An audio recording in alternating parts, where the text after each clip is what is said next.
የሰማዕታት እናት በሉ። በዚህ ርዕስ እንማማራለን። የሰማዕታት እናት በሚል ርዕስ ቃሉን የምናገኘው ቅዳሴ ማርያም ላይ ነው። አባ ሕርያቆስ የተናገረው ነው።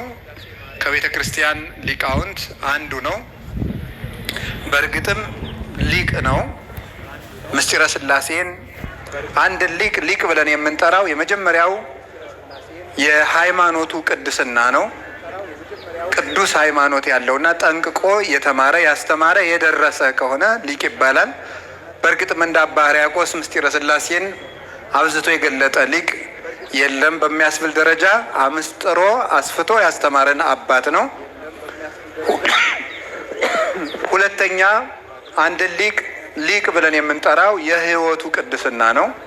ሕይወቱ የተመሰከረለት እመቤታችን በተአምር ተገልጻ ሕይወቱን በተግባር የገለጸችለት ወይም ተግባራዊ ክርስትና ከሃይማኖት ጋር የተሰናሰነለት ቅዱስ አባት መሆኑን ቅዳሴ በሚቀድስበት መሃል እመቤታችን አዲስ ምስጢርን በመግለጽ ያረጋገጠችለት እግዚአብሔር በጌትነቱ ብርሃን አእምሮውን አስፍቶ ሕይወቱን የመሰከረለት አባት ነው። ስለዚህ አባ ሕርያቆስ ከተናገረው አንዱ ድንግል ማርያምን ያመሰገነበት ቅዳሴ ነው። እዚያ ውስጥ አንድ ምን የሚቃል አለ? እመቤታችን የሰማዕታት እናት ብሎ ገልጿታል። ድንግል ማርያምን የሰማዕታት እናት ብሏታል። ለመሆኑ ሰማዕትነት ማለት ምን ማለት ነው? አሁን ዛሬ ሁለት በዓል በአንድ ላይ እያከበርን ነው። አንደኛው የእመቤታችን የስደቷ መታሰቢያ ጽጌ ነው፣ እሁድ ነው። ሁለተኛው የቅዱስ ጊዮርጊስን ወርሃዊ መታሰቢያ በዓል እያከበርን ነው። ስለዚህ ሰማዕትነት ማለት ምን ማለት ነው? ሰማዕትነት ማለት ሰማዕት ማለት የግዕዝ ቃል ነው። ሰማዕት ማለት ምስክር ማለት ነው። እስኪ ምስክር በሉ። ሰማዕት ማለት ምን ማለት ነው? ምስክር ማለት ነው። አንድ ሰው ሰማዕት ተብሎ ለመጠራት የእግዚአብሔር ምስክር መሆን አለበት። ሰማዕታት ማለት የእግዚአብሔር ምስክሮች ማለት ነው። ሰማዕታት ብሎ ለአንድም ለብዙም ይሆናል። የእግዚአብሔር ምስክሮች ማለት ናቸው። ሰማዕታት ማለት የእግዚአብሔር ምስክሮች።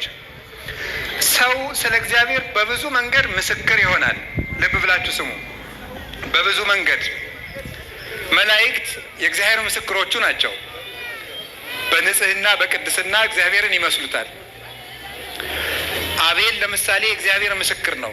ምስክር የሚሆነው አንድ ሰው ለምሳሌ በመስጠት ምስክር የሚሆን ሰው አለ። አንድ ሰው ለጋስ ሆኖ ሲሰጥ የለጋስ ልጅ እንደሆነ የእግዚአብሔር የሰጭ ልጅ እንደሆነ ይመሰክራል። እግዚአብሔር ሰጭ እንደሆነ እሱም ደግሞ ሲሰጥ ይሄ ሰው እኮ ደግ የሆነ ፈጣሪው ደግ ቢሆን ነው። ይሄ ሰው ለጋስ ቢሆን ለጋስ የሆነ ፈጣሪው ለጋስ ቢሆን ነው። ይሄ ሰው ርኅሩህ የሆነ እኮ ፈጣሪው ርኅሩህ ቢሆን ነው ብሎ ለእግዚአብሔር ምስክር ይሆናል። የሚሰጥ ሰው የሚቀማ ሰው ደግሞ እግዚአብሔርን ቀማኛ ብሎ ያሰድበዋል። ይሄ ሰው ቀማኛ የሆነ እኮ አምላኩ ቀማኛነትን ቢወድ ነው ብሎ ያሰድበዋል።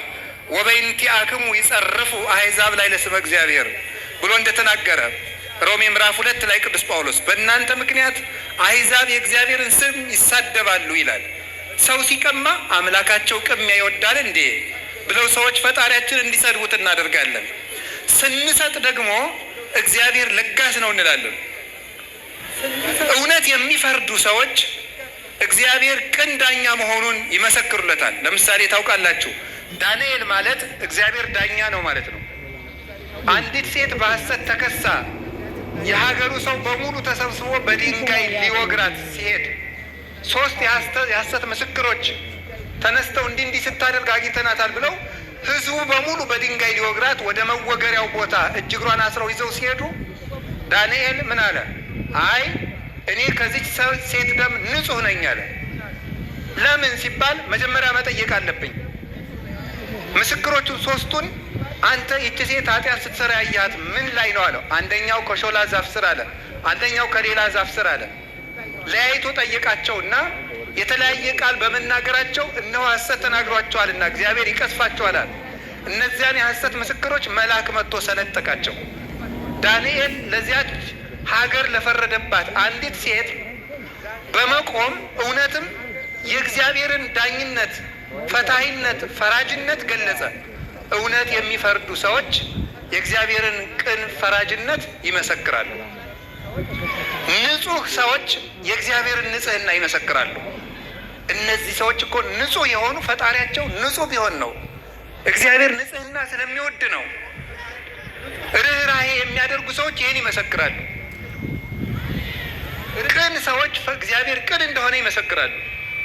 ሰውን ወጥተው ወርደው ደክመው አቀበት ወጥተው ቁልቁለት ወርደው ተሰድበው ተነቅፈው የተጣሉ ሰዎችን የሚያስታርቁ ሰዎች እውነተኛውን ሊቀ ካህናት ኢየሱስ ክርስቶስን ይመስሉታል።